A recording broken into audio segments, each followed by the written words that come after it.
The keynote address given by the president of the Federation of Independent Trade Union, Duncan, sounded more like a political speech in support of the government. Duncan, who was addressing the 4th Delegates Conference of FITUG, said that democracy in Guyana is under threat by a simple majority.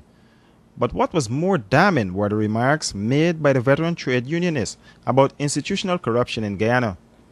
Duncan believes that corruption does not exist here. They are saying that if it is that they go somewhere and they do a good favor, and then they give that person a pittance or two, that is corruption. Mr. Chairman, we do not have corruption. And coming out of that debate, I can recall the Minister of Finance made it clear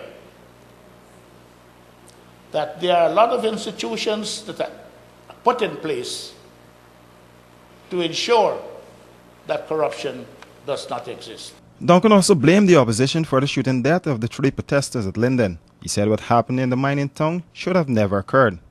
President Donald Ramatar gave the feature address and he called for unity within the labor movement. He said that too many destructive strikes have occurred in the past and made a pitch for industrial action to be the last resort.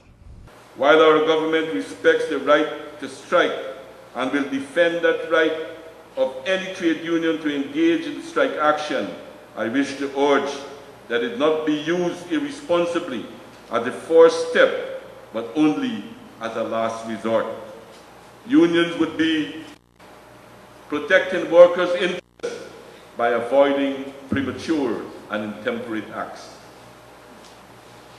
This government remains committed to ongoing dialogue with the trade unions, not only to talk about the immediate concerns of workers, but also to discuss the medium and long-term goals of the working people. The president also spoke of the pressure on the working people in countries across the world following the global recession. He said that Guyana must consider itself fortunate to escape the global economic crisis through sensible decisions. The position that we in Guyana have found ourselves in is no accident. It has been the product of sensible and pragmatic decision-making rooted in a working-class orientation. We have been able to hold our economy stable because of the economic strategy that we have pursued, one that was geared over the years to further rebuild our infrastructure. FITUG Delegates Conference is held under the theme Workers' Rights to Secure Food and a Clean Environment. Reporting for Capital News, Royce and Drakes.